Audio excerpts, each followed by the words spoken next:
اب جو اخلاق خراب کرے گا نا اور سمجھے گا کہ ابھی ہمارے ایک دوست کا واقعہ ہوا، الحمدللہ فرما برداری کی طرح آئے، اب تک دل خوش ہے، فرما برداری کے ساتھ سنا، ارادہ بھی کیا اور شام تک رات تک بیٹھا رہا، دل خوش ہوا کہ اس نے بات کا اثر لیا ہے۔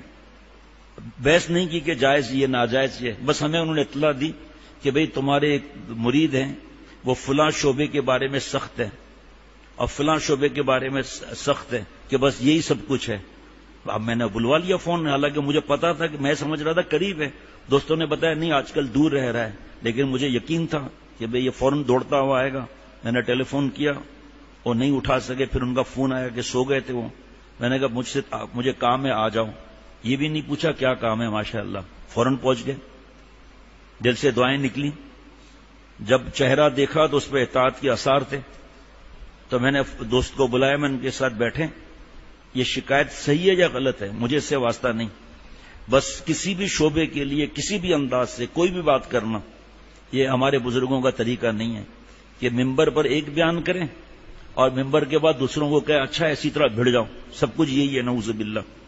ماشاءاللہ انہوں نے اطاعت کی، ان دونوں شعبوں والوں تک پیغام پہنچایا کہ آپ فکر نہیں کریں، ہماری اولاد ہے، انسان ہے، غلطی ہو جاتی ہے، یہ آئندہ آپ کو انشاءاللہ آپ کو ان سے شکایت نہیں ملے گی۔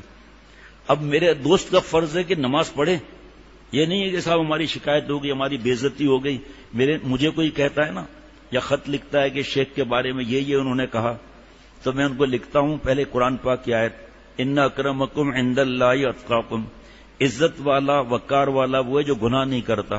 پھر میں لکھتا ہوں میری عزت ہے کہاں، عزت تو تقوی والوں کی ہے، میں کدھر سے تقوی والا آ گیا، راستہ بھی اللہ چلا رہے، ایک دن اللہ تقوی والا بھی بنا دیں گے، اور ٹھنڈے پڑ جاتے ہیں۔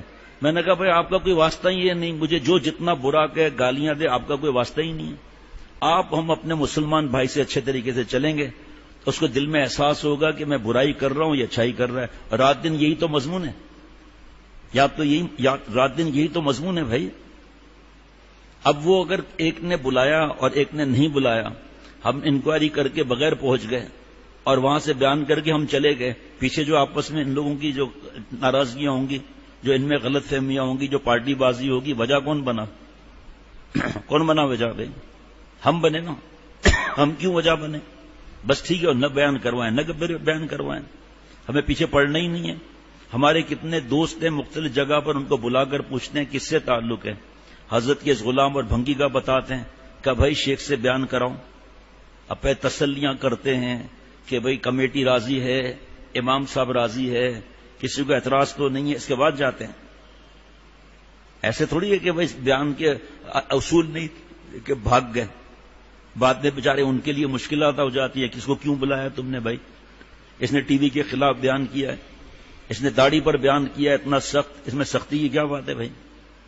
اس لیے محبت سے رہیں، سلام میں پہل کریں، جیسے فرض کریں ہمارے دوست ملیر میں ہے، اب عصر کے بعد کوئی دین کا کام ہو رہا ہے یا مغرب کے بعد دین کا کام ہو رہا ہے، تو ہمارا فرض ہے کہ ہم ٹائم دیکھیں کہ ہم شیخ کے پاس جا کر واپس آ ہی نہیں سکتے اس وقت میں، اگر ہے تو پھر وہاں جانا ہے، نہیں ہے تو وہاں بیٹھ کے تعداد بڑھاؤ۔ ایک شخص نے حضرت کو لکھا، چھپا ہوا ہے کہ فضائل اعمال پڑھی جاتی ہے اور مجھ سے بیٹھا نہیں جاتا، میری مناسبت نہیں ہے۔ حضرت نے ڈانٹ لگائی، پھر بیان میں الگ فرمایا، ارے پاگل، فضائل اعمال میں تو قرآن پاک حدیث پاک کی بات ہے، آپ کہہ رہے ہیں کہ اب مجھے مناسبت نہیں ہے، پھر آپ کو کس سے مناسبت نہیں ہے؟ شیخ کے ساتھ مناسبت ہونا وہ اصلاح کی مناسبت ہے، باقی مناسبت ہر شعبے سے، ہر انسان سے، مسلمان سے۔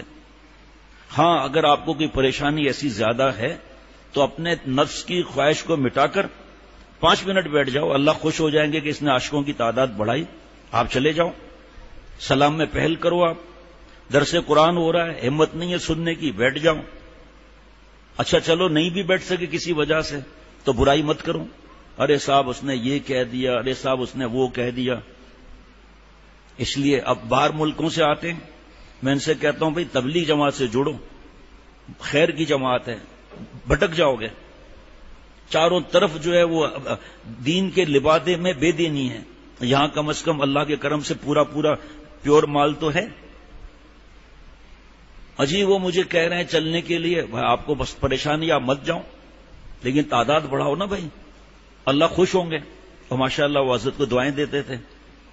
تو اس لیے ان دوستوں کو میں سمجھاتا ہوں، بھائی مل کر رہو، مٹھی بن کر رہو. میری بات تھوڑی ہے، سب مفتی صاحبان اللہ والوں کی بات ہے. دیکھو میں تو بوڑھا ہوں نا، لیکن میں مکہ ماروں گا کچھ طاقت تو ہوگی، اور اگر انگلی ماروں گا آپ خود فیصلہ کر لو. تو جتنے شعبے ہیں مل کر ایک مکہ بنتے ہیں. پھر ہماری عادت کیا ہوگی، ہم دوسروں کے پاس غیبت کریں گے، بس اللہ ناراض ہو جائیں گے. ارے صاحب دیکھو ہم وہاں جاتے ہیں، وہاں اس طرح ہے، ماشاءاللہ یہ بھی ہوتا ہے وہ بھی ہوتا ہے، اور یہ دیکھو یہاں کچھ بھی نہیں ہے، وہ دیکھو اس کا ٹخنا چھپا ہوا، اس کو کسی نے کچھ نہیں کہا. ہو ہی نہیں سکتا. امام صاحب بہت بڑے عالم، بہت بڑے مفتی، مسجد کے امام صاحب، بہت بڑی مسجد، کسی کو کہیں گے کہ ٹخنا چھپا ہوا ہے، حرام ہے، کھولو؟ نہیں. شیخ کہہ سکتا ہے؟ ہر ایک کو تو میں اس مسجد میں ہر ایک کو کہہ سکتا ہوں؟ نہیں. اسی کو کہوں گا جس کے بارے میں مجھے یقین ہے کہ یہ تعلق والا ہے، برا نہیں مانے گا، اس کے لیے کہوں گا. لیکن یہ تھوڑی ہے کہ اگر کوئی دین کا کام کہیں ہو رہا ہے تو ہم خود اہل حق کے ہو کے اہل حق پر اعتراض کریں، پھر باقی بچا کیا. ابھی ایک بہت زیادہ تبلیغ میں لگے ہوئے ساتھی، بہت زیادہ ہمارے دوست ڈاکٹر ہیں، ان کے بہنوئی ہیں، اور ابھی 3-4 دن پہلے دوپہر کو آئے، ماشاءاللہ بہت محبت کرتے ہیں. تو نماز شاید نماز سے پہلے یا بہرحال کھانے سے پہلے، نماز سے پہلے میں نے کہا کھانا ساتھ کھائیں گے انشاءاللہ تعالی. تو لیکن ان کی 2-3 باتوں نے سمجھنے کے دل کو کھینچ لیا. انہوں نے بتایا کہ جو ساتھی تھے انہوں نے بتایا کہ یہ 4 مہینہ یا چلے کے لیے جا رہے تھے، اور بیوی کی طبیعت ناساز تھی، اپنی اصلاح بھی کراتے رہتے ہیں. اس میں تو حضرت فرما دیتے نور علی نور ہو جائے گا. اس کے تبلیغ میں اکثر ایک بے عمل 10 گھنٹے تقریر کرے، اور ایک عمل والا 10 منٹ تقریر کرے، 10 منٹ بھاری ہو جائیں گے. سیدھا شورا کے پاس گئے اور کہا یہ میرا مسئلہ ہے، اور اب میں نے تو نام لکھا دیا، اب کیا کریں؟ تو میں گھر بیٹھوں، بیوی کا خیال رکھو، کوئی اور دوسرا دیکھنے والا نہیں ہے. اب اس کے بعد انہوں نے 1 نہیں 2 چلے لگا لیے. اور پھر بیگم صاحبہ تعریفیں کر رہی ہیں، ابھی وہ سن بھی رہے ہوں گے وہ لوگ. بیگم صاحبہ تعریفیں جگہ جگہ کر رہی ہیں. دیکھو ایسے لوگوں سے شادی ہونی چاہیے ماشاءاللہ. حضرت ڈاکٹر نوشاد صاحب دامت برکاتہم کے ساتھ ان کا تعلق اس سے پہلے بتا رہے تھے، بھائی واصف منظور صاحب شاید بتا رہے تھے، ان سے تعلق ماشاءاللہ. اب جو فرض کریں تعلق نہیں رکھے، ہم بیٹھ کے نعوذ باللہ غیبتیں کریں. میرے ساتھی بیٹھے ہوئے ہیں، اس لیے ان کو نصیحت کرتا ہوں محبت سے رہیں، چاہے وہ آپ کو سلام کا جواب نہ دیں، آپ جوڑ پیدا کرنے کی فکر کرو، چاہے 10 منٹ بیٹھو. کوئی شکایت کرے کہ ایسا ایسا کہ بھائی ہم سے شکایت مت کرو. ہماری دوستی کی پہلی شرط ہے نہ غیبت کرنی ہے نہ سننی. اور پھر دین کے شعبے کے لیے اللہ معاف فرمائے، تو مر جائیں گے ہم تو اللہ معاف فرمائے، تباہی آ جائے گی. اس لیے بہت زیادہ کوئی چیز سمجھ میں نہ آئے خط لکھ کر پوچھ لو کہ بھئی مجھے ابھی بھی یہ بات سمجھ میں نہیں آ رہی ہے. اور وہ مسکرا کر دیکھ رہے ہیں. ایک مثال ہے کہ مجھے ڈانٹ پڑ گئی، تو ڈانٹ سے تو یار ڈینٹ دور ہوا نا، ہے جی. ڈانٹ سے ڈینٹ نکلتا ہے نا، گاڑی کا ڈینٹ چومنے سے نکلے گا یا تھوڑے سے نکلے گا؟ تو نفس تو اس کا بھی باپ ہے ڈینٹ کا. تو شکر کرو شیخ نے اپنا سمجھا. ایسے اور بھی شکایت آتی ہے، نہیں بلا سکتے ورنہ ہو جا کے پھر لڑتے ہیں ان سے جا کر، تو اس پہ خاموش رہ جاتے ہیں. ورنہ بھائی ایک آدمی اتنے دور سے پیغام بھیجے، میں جانتا بھی نہیں ہوں، سارا جھوٹ ہے. میں کہتا ہوں سمجھانے کے لیے اپنے دوست کو، آپ غم مت کرو. آپ کا میرا کام ہے اللہ والا بننا، ہر مسلمان کا کام ہے اللہ والا بننا. اگر آپ نے شیخ کی بات سن لی، ہاں ہاں ہاں شیخ اور ناراض نہ ہو جائے، دل میں کینہ رکھا تو اللہ کو پاؤ گے ہی نہیں. میرا بے عزتی کر دی، میں نے اتنا مجاہدہ کیا، میں نے اتنے بڑے بڑے گناہ چھوڑ دیے، اور آج ان کی وجہ سے شیخ نے ڈانٹ دیا. او جناب من اعترض علی شیخہ ونظر الیہ احتقارا فلا یفلح ابدا. جس نے شیخ پر اعتراض کیا، بدگمانی کی، فلاح نہیں پا سکتا. میں جیسے بیٹھا ایک بڑے مولانا آئے، کہا جی یہ تمہارا دوست ہے؟ تو میں نے کہا میں تو ہے، لیکن اس کا کیا واسطہ وہاں، وہ تو یہاں رہتا ہے. کہا نہیں آج کل وہاں رہ رہا ہے. کیا مسئلہ ہے؟ انہوں نے بتایا اس طرح دین کے شعبے والے ان سے پریشان ہیں، اور ماشاءاللہ ایک کام چل رہا ہے اور یہ پریشانی ہے. زیادہ باتیں بھی میں نے سنی بھی نہیں، نہ انہوں نے بتائی بیچاروں نے زیادہ باتیں، بس اتنا بتایا. 5 منٹ بھی نہیں لگے، میں نے ٹیلی فون کیا اس دوست کو، میں نے خود اپنے موبائل سے، خود کسی اور سے بھی نہیں کہا. پھر ان کا خود فون آ گیا، میں نے کہا آپ سے ایک ضروری بات کرنی ہے، آپ یہاں آ جاؤ. ناشتہ بیچارے نے آتے ہیں چھوڑا، بھاگتا ہوا یہاں پہنچ گیا. اتنا دور سے میں نے بلوایا ان کو. یہ فرق ہوتا ہے تعلق کا، ورنہ آپس میں الجھیں گے.